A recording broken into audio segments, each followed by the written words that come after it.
Welcome back, everybody. Before we hop right into today's episode, we just had a couple of housekeeping things to take care of real quick. Number one is you'll notice that the structure of the podcast is going to change here in the future. In the next coming episodes, we're actually getting more sponsors, which is great. Because we appreciate that you all listen, and we appreciate that the sponsors have reached out to us because we work pretty hard at making sure they're sponsors that we actually believe in. We're not going to just like promote whatever. So if you hear more of that in the podcast, it's number one. It's nice because we work hard on this podcast and we don't get paid to do this podcast. And so it's nice to have the sponsorships. That really helps out with just our time and everything that we take to put into this. That, and I'm looking forward to, because we started promoting it on our end. We're paying for ads and everything to get out there.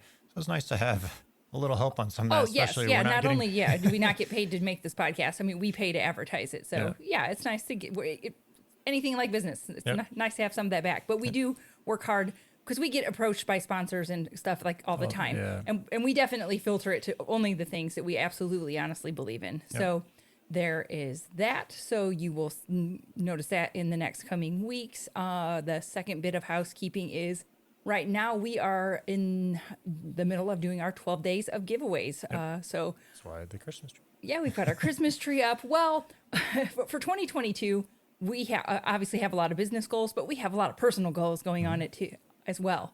And part of our personal goals is we are doing some work in our 82-year-old home. Mm-hmm. It needs some work. A little bit. Yeah. In our office, as we're going through the shelves and the closet, we're like, we have got so much stuff in here. We need to just give it away. So we've got books, we've got $1 Million landscaper merch, koozies, pens, shirts. So if you want to get a whole bunch of free cool stuff, $1 Million landscaper merch plus different books. We've got some Jack Jostick's books. We've got stuff from Mike McAllowitz. So you can go to our website or you can go to our social media. We've got it everywhere. So if you hadn't seen it yet, yes, we've got our 12 days of giveaways posted. Hop in on that and get all of your free stuff because we don't want it in our house anymore. Yeah, we've got some remodeling to do and we don't have enough room for all this stuff. So get it out of here. Yeah, no, we've spent past couple of years, purchasing things, the stuff that we wanted to give out to people, and now it's time to do it. We just have to do it. Stuff we have left over from GIE. We've got actually some hats that Echo gave us because we did a podcast with them. Yeah, they gave us the hats, and then we sat them on the shelf and forgot about it, obviously, because that's what you do. So, nope, that was awesome that they gave them to us. We're getting them out. So make sure you enter in and get that. Like I said, it's all over our social media. If you go to our webpage, you can find it pretty much everywhere right now. And that goes through Christmas. And so the biggest giveaway will be on Christmas. We've got the most stuff there. So if you go to sign up for the giveaway, every day we'll have listed what is being given away that day. So you can look and see if you want to get in on that or not. And there's you can have more entries. You have to enter with your email, but the more you like our Facebook page, so YouTube, Instagram, all that, you guys know how this works. You've all done this before. But then that can go towards you'll have a better chance of getting picked. So no, we're excited about that. Yeah. Alrighty, to hop in today's topic, we are going to talk about, the conversation, the idea came up because Scott was talking to one of our members about how to incorporate. Well, it wasn't our members. It was it was just on Facebook, our Landscape Business Owners Facebook group. Oh, okay. And I thought you were talking to one of the members. Nope. So, okay, sorry. So go ahead. Basically, they brought out the conversation of how do you handle overtime in your estimates? They said, they didn't, from just recalling it, they didn't do a whole lot of overtime, but when they did, they didn't feel like they were recovering it. So that, people had all kinds of different thoughts on there of how to do it. I will share with you how we think you should handle it and how we recommend to our Academy members. And this basically is adding it into your normal labor cost. We add a percentage to the cost and it's just getting charged to all customers. That way, if you happen to work overtime, you're covered. And if you don't work overtime on a job, you can basically kind of bank it. Yeah. So it just help protect you. Inside our Academy, we have our labor burden spreadsheet, which actually helps calculates out for you.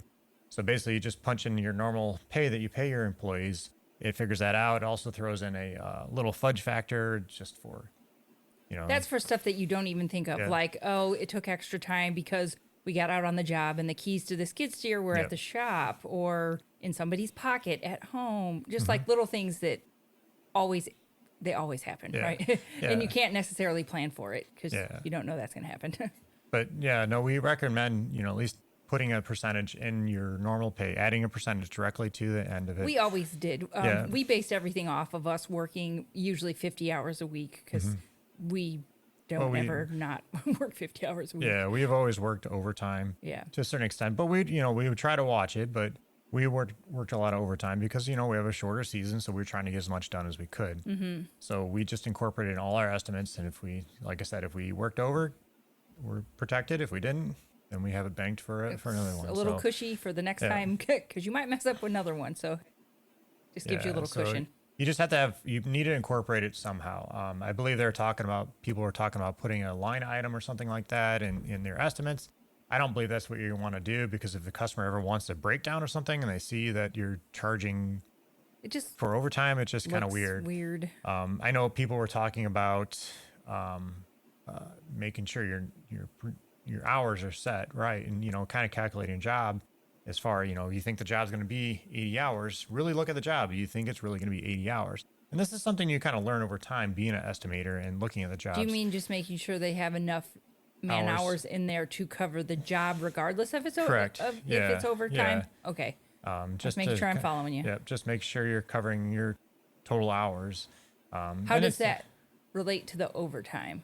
Well, because if you know that's going to be 80 hours, so just say, for example, the job's 80 hours, and okay, I can work one extra day versus just staying an extra hour, you can look at it and say... instead of adding your overtime to all of the hours, you only add them to the ones that you work overtime?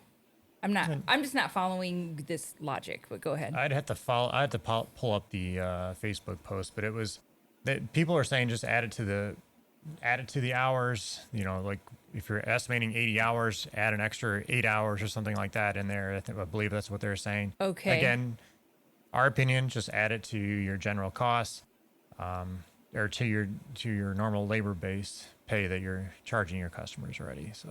Okay. I guess maybe that's why I'm not understanding because we've always just done it the one way. Yeah. But I'm always open to hear what people are doing. So that's why I'm trying to pay attention. Yeah. So. And you just need to be accounting for it some way, somehow, and account for it in all your estimates. That's the biggest thing I would say. Some people do stick to the straight 40 hours or less, and that's fine.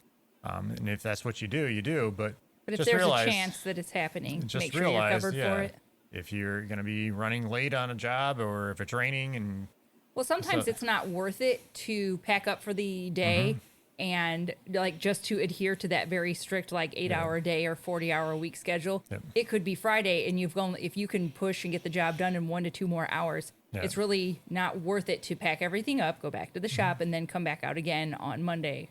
It's sometimes it's worth it just to push through and get it done. I know it kind of stinks. It might make people grumpy, but that's your job as the owner is to be like, yay, we got to stay and get her done. Well, I remember one time you brought us out pizza to the job because we ended up staying because we had sod. I don't remember why we worked late. It was dark. I remember laying sod in the dark, and you brought us out pizza because you probably just had to get it done. We just had to get it done, and so sometimes it's just needed. So yep. But I do applaud this person for looking at his pricing structure and thinking ahead, because we definitely need to be thinking ahead of how things are going to go for the future because. Everything is going up in pricing, and you need to be considering that for next year's season. Just to give you this example, we went out to dinner last night. We went out to dinner. We went to Meijer, which it's like a big box store. If you don't have Meijer by you, it's like a Walmart. Yeah. And where else? Was that the only places we went to Oh Menards. no! And then today, today my nephew is here today, and he whined his way into us ordering Domino's for lunch. So, but. Even that these are very normal things to do.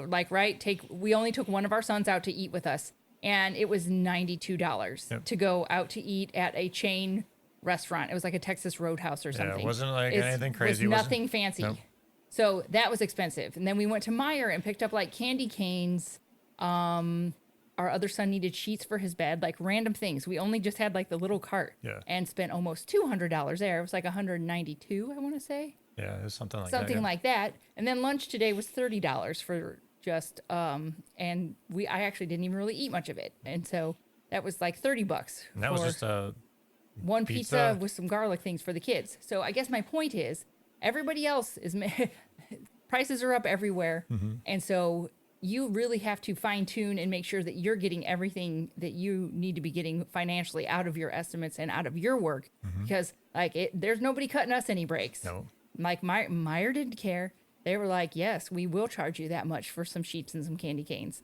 And we will get charged that much to take one of our children out for lunch or dinner. Sorry. Yeah. Well, you just need to be looking at your prices and what you're paying for material. Make sure you're charging and consider what it could do in the future. I know grass seed has gone up crazy amount, like literally 3 times. I think we paid it like $100 some a bag. And then all of a sudden the next 2 days it went up to $300 some a bag. It's stupid. So just need to be consider all those costs and what it could be in the future. I know some people in our academy are actually shorting their times of bids to be accepted. So instead of giving like 30 days to accept this bid, they only give them 7 days or 14 days. I wasn't 100% sure what you were saying. Oh, so when they present it to a potential customer, it's like, oh, okay, the price that I'm giving you here is good for the next 7 days, 30 days, whatever you said it as. But they were shorting it down just to like 7 days. I think I can't remember 7 or 14 days. And that's it, just because the prices are changing so quickly. It's all crazy. When I took the kids school shopping this year, I was like ready to die. I'm like, why? Oh my gosh. Just like basic things like gym shorts and sneakers were a lot more than they've been in the past. Yeah. So don't be afraid to raise your costs. Well, because you're only going to be shorting yourself. Yeah. And so that kind of just ties into with the make sure you're charging, if your guys are working overtime and if you're not charging for it correctly, then it's coming out of your profits. So. And, the people that are just taking the materials and multiplying by 2. That's not really accounting for all that time and everything. Yeah. Yeah. So just definitely look at your pricing. Know what we can go on for hours on this, but make sure you know your overhead, what it costs, know your true cost, your employees, what your equipment costs, and make sure you're charging appropriately. Yeah. Because nobody's cutting us any breaks. No, so. Not anytime soon. That's for sure. Right. Glad our son really enjoyed his dinner. Cause I'm like, we're not going out again until after the new year. So. No, but that's all I wanted to talk about. I just want to make sure people really look at their pricing for this season and upcoming season, just to make sure you're charging accordingly. Yep. So, and then definitely check out our 12 days of giveaways that's going on. It's a good way to get some free books. We've got a couple different books. It depends what day it is. So.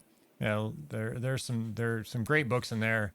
A lot of them are about marketing and stuff. So if you're struggling with marketing, these are great books too. I think they might all be about marketing. I believe so. Yeah. Yeah, because the authors are Jack Justice and then Mike McAllowitz, and it's his book Get Different, which is his brand new book about marketing. So seems pretty timely for the new year. You're going to need to be getting out there for 2022. So hop in there.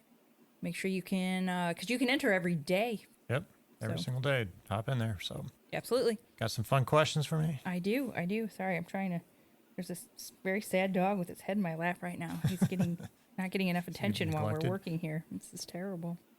Okay, would you rather have deep dish pizza or thin crust pizza? No, deep dish all the way. Well, I was going to say, we live very near Chicago, so if you said anything otherwise, people might come for you. The only problem is, there isn't anything close to get real good deep dish anymore. There used to have one. We've got one over by my sister's house. It's not... it's close, 25, 30 minutes away close. We don't necessarily have a very good deep dish place in our town. We used to, but they closed. Yeah. All right. What would be the worst ingredients to fill a burrito with? Probably a liver. Okay. Which is weird because, you don't like liver, just flat out liver, but you'll eat, the Braunschweiger, liver sausage. So you only like totally your liver in pate form? That's right. Spreadable form only. Okay. I don't know what I thought. I didn't really have an expectation of what you were going to say, but I wasn't expecting liver. Well, your mom puts the liver shit's gross. She puts innards in stuff. Like when she makes chicken and noodles, she'll put the innards in there. Well, that's all right. Yeah. So Well, I don't mind that. I just don't like the liver. I don't eat chicken liver or beef liver. I don't any of those. Nah, nothing. gross. You don't like those filtering. You like hearts though. You'll eat the hearts. Yeah, but the liver's gross. I used to have to. My parents used to force us to eat liver and onions, and it was gross. Yeah, your mom likes like fried up chicken liver and onions. Yeah, gross. Gross. What is one thing you learned about yourself in this past quarter? So the past like 3 months. Let's do a little reflection. 2021's coming to an end. 2022's right around the corner. Yeah. Scott Molchan, what have you learned about yourself in the last 3 months? Well, I'd say I've learned that I've become more of a coach. I guess you can probably attest to this one. Like I've always been coaching people, but I never really thought of myself as a coach. Were you having an identity crisis? Are you really stepping into the role now? I'm trying to, yes. Okay. I mean, I always liked helping people, and I guess if you really look at it, I've been coaching people, but you just never didn't know it. No, What not. did you think you were doing? I don't know. Oh, interesting. Helping people. Okay. I'll take it. But no, that's all, guys. So definitely check out the 12 Days of Christmas. And if you really want to work on your business this slower season, this winter season, definitely check out the $1 Million Academy. We have courses. If we talked around how to charge for, your overtime, if we talked in circles and it made no sense, join the academy. We have all the spreadsheets and the courses in there that explain it much clearly. Yeah, it's much easier. Yeah. Well, we've got the spreadsheet that will actually just do it for you. Yeah. So you don't have to even think about it. You can just plug in numbers and it will spit the answer out for you. Yeah. Less thinking. Always Who better. wouldn't want that? Yeah. No, definitely check it out. So, all right, guys. Hope you have a great day. We'll talk to you soon.